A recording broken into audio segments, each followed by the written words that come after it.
बाई म्हणली ऊसात कायासाठी जातात त्या गाड्यानं दिलं एकदम मस्त उत्तर.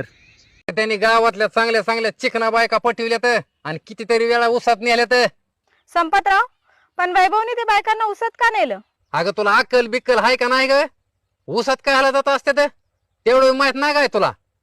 नाही माहित मला, सांगा की. अगं झटका हा नाही म्हण. ओ संपतराव, काय सांगताय तुम्ही हे?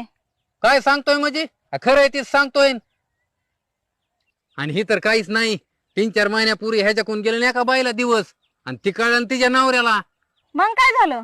मग काय झालं काय म्हणते? ती गेला ना मुंबईला पळून, आणि तिकडे जाऊन बी त्याचं नशीब फळफळलं. कस काय? कस काय म्हणजे? तुला त्यांनी पटवलं आणि तू बी तिच्या आईला नवरा सोडून आली त्याच्या संग पळून. मला काय माहिती हो एवढे लफडेबाज असेल तो. अगं काय वाटाय पाहिजे की तुला? खुशाल नवरा सोडून आलीच. हो ना, लय विश्वास होता माझा त्याच्यावर, म्हणून आले मी. पण आता मी काय करू? काय करू नको तू आता. थोड्या दिवस माझ्या कॉन्टॅक्ट मध्ये राहा, म्हणजे मी तुला तुझ्या नवऱ्याकडे मुंबईला सोडून येतो. बरं बरं, ठीक आहे. जा मग तू आता, इथं कुणी बघ ना आपल्याला. बरं ठीक आहे, जाते मी. जा मग.